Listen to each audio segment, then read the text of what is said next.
Happy MLK weekend. I am headed to a parade, and actually I'm going to a parade in Enville, Florida. I believe Enville is the oldest black community, not just in the state of Florida. I believe it's one of the oldest black communities. It's the community where Zornell Hurston is from, if you all are not familiar with the town itself. Maybe you have heard of Zornell Hurston. But anyways, this weekend in particular, it makes me feel, we kind of have been going about doing MLK, it's traditional, right? It has become a tradition. And just like any other tradition, at some point you have to really sit down and find meaning in the tradition, or else you're just going through the motions of it, But here lately, for whatever reason, I've been doing like a backwards deep dive into like our history and finding out more and more about, the slave trade, about Hebrews, the real Hebrews, about, Jim Crow laws, what kind of things was going on during that time, just how good and bad the time was, and it's not a whole. I ain't gonna say it's not a whole lot of good in it, because the good in it was how strong the people were. Because I know that I wouldn't have been cut like that to be able to deal with some of those things, and the fact that, even the women of that time were so strong, especially the ones who were strong enough to defy the odds, not be scared and actually try to get their people out of that situation. I saw a movie on Tubi the other day called The Price of Sugar. If y'all haven't heard of it, or if you haven't seen it, go look it up. The Price of Sugar. And then I got into the series, and I guess, it's an older series at this point, called The Book of Negroes. Now, because I'm not a real heavy TV person myself, right? I just got into the Tubi movies and stuff like last year, right? And that's because I just actually got a smart TV last year. Why? Because I'm not really a TV type person. I'm more of a reader, writer type, creative type person, right? So if I don't get into certain shows, I usually get into them after they over. Like, I didn't even see Power until it was done, so that's that. But like I said, I've been doing a backwards deep dive into just how things were, and no matter how bad you think you've heard it, when you really start listening at some of these documentaries on YouTube and looking at some of these movies and listening to some of these people do commentary, like, when I tell you, it just, it do something to your spirit, it just do something to you, and not necessarily in a bad way, because it's all in how you take it and what you do with that information.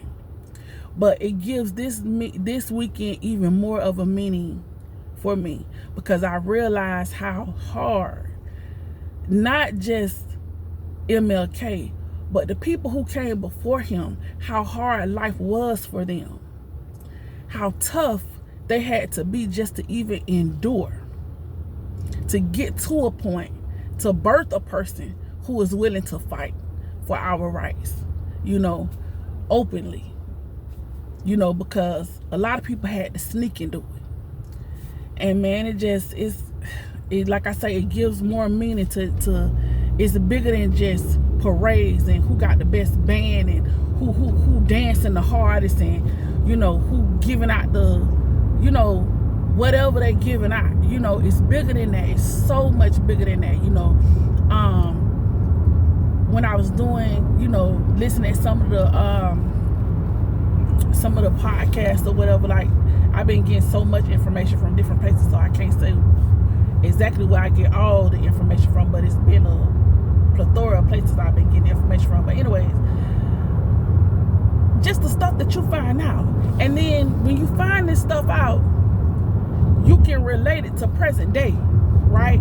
And then you realize how the past really did a number on the psyche of the people, because some of those same things have passed down from generation to generation. Like, for example, this is something I didn't know. I didn't know that it was a such thing as like breeding camps, where they would make women have as many babies as they could. Also where they would make men impregnate as many women as they could. One man, it was boasted that he had made over 500 babies. And see, we down here in present day, and we like, oh, how he could look at all them children he got. You know, we'll say that when he got 5 or 6. Oh, if he got 10, 11 or 12. Imagine your master making you impregnate up to the point of 500 children, and then will have the audacity to sell you, pull you out of that camp where most of your children may be, or sell some of the women who have had your children. So now you're not raising them. You're not on the same. You're not even on the same, you know, plantation as them no more. He sold them off maybe when they could no longer produce babies at a rapid rate. Or now you do got a whole bunch of kids here, and then somebody, you know, hear that another master somewhere here that you know you great at producing kids, so then he buy you for a good number and have you take you, you know, to Alabama, Florida somewhere, and have you reproducing more kids there. And you think that type of stuff did not flow down and does not play a part in how we think and how we move today? If you cannot see the correlation, too bad, so sad for you, because there is one. There. When I heard about this, you would make women have babies over and over and over again. Then you would sell those babies. How you think them women felt getting their kids sold after you done made them like they puppies, breeding, back to back? Then you have the audacity to sell their children. They never know what happened to their kids sometimes. You know, so like I say, this weekend, it has more of a meaning. You know, it holds more weight in my heart this year, you know. So to be able to pay homage, you know, and celebrate what Martin Luther King did for the black people, it's beyond. We can't thank him enough for the contribution that he has made. But there's so many more pioneers that their name don't get mentioned as often. So I'm happy that we have a platform like YouTube where we could go and research and hear all these stories of all these different, you know, all these different people who played a big role in helping our people get to a certain point, right? And then that also gives me a greater mission, may be the wrong word, but it gives me a greater appreciation or a greater determination to show up in a certain way, to give this life the best that I can give it, to be as much as I can be for the time that I'm here, because it's been a hard journey for our people. You know, it's been a hard journey. And I understand that everybody isn't going to come to that same mental conclusion and say, yeah, let me show up in the best way that I can, every way that I can. Everybody's not going to come to that conclusion. And you know what? We have to understand that we can't expect everybody to show up the same way that we show up. You know why? Because everybody ain't read the same books.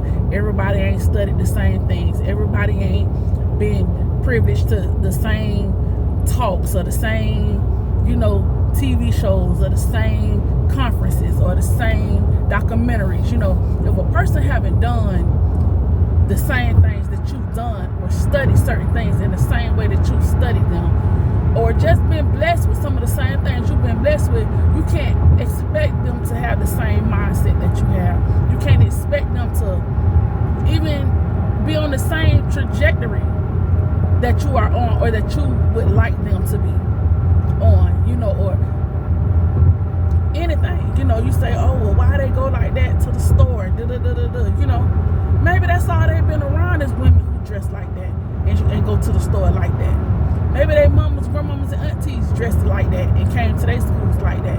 So they don't feel like nothing wrong with it. Their mamas them did it. You know, so it's easy for us to throw stones and feel some kind of way and this and that. But you know what?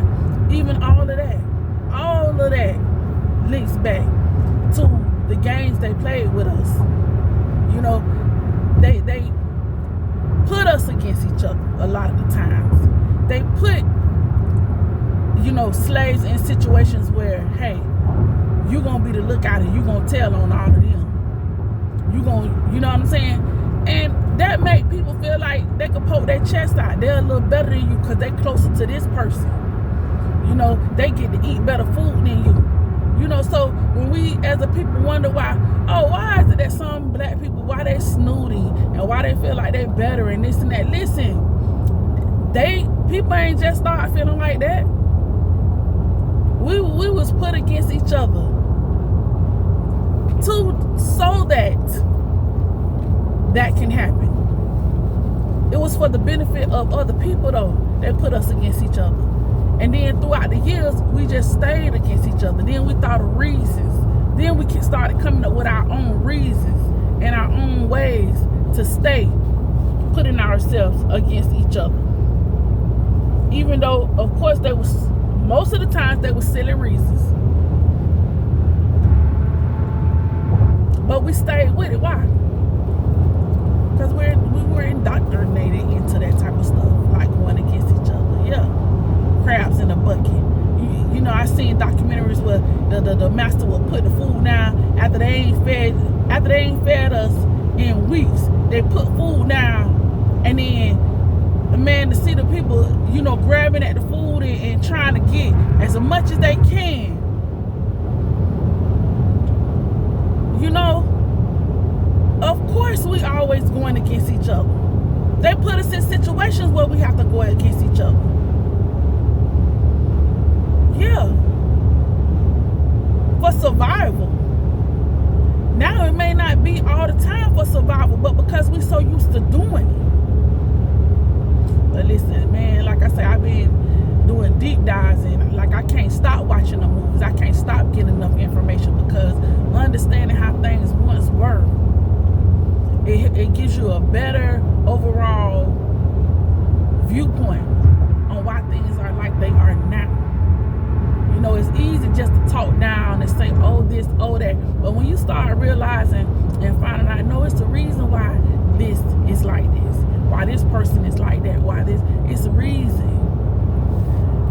And yeah, it don't matter that it was over 400 years ago. Yes, imagine that type of stuff being done for over 400 years. And you think you get to now and it just disappears out your psyche, out your DNA, out your... No, it don't. It's instilled in you. It's there. It's happening.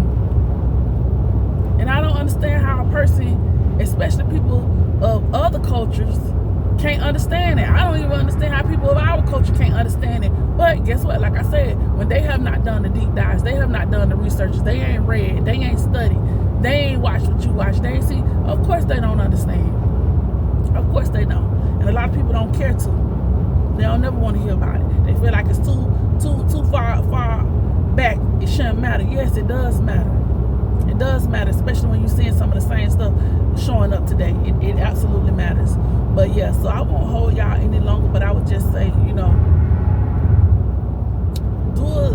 do your own studies. Like the Bible says, study to show thyself approved. Like, do your own research, because I could tell you this, that, and the third, and I could talk till I'm gray in the face, but I encourage people to do their own studying and get their own knowledge, on things that may interest you. You may have no interest in the things that I have interest in, but if you do, I would say, hey, YouTube is a great place.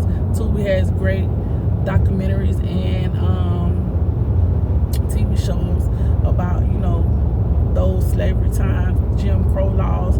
Man, I was looking at a documentary the other day and just hearing how the man went to prison because the lady lied. The man his name was Ben Best. He was in a peculiar situation where he actually owned land and he was renting an apartment to a man and his wife. And they got what they couldn't pay, and the man said, okay, well, y'all got to go. They devised a lie to get the black man in trouble. Man, they went to prison and everything. Like, it was, I won't give away all the details, but just to hear how they took that man up, down, and through there over a lie. That the lady over a whole lie. Like, and that flows down to now. You are not considered innocent until you prove guilty, because you get arrested right away. So how you consider innocent and you getting arrested right away, and the charge is pending on you right away? When I got arrested, I didn't know what was gonna happen to my job, so instantly I went to trying to get any little job that I could get. Ross wouldn't even hire me because I had a pending felony. So how you consider innocent? Like, it get real out here. It get real out here.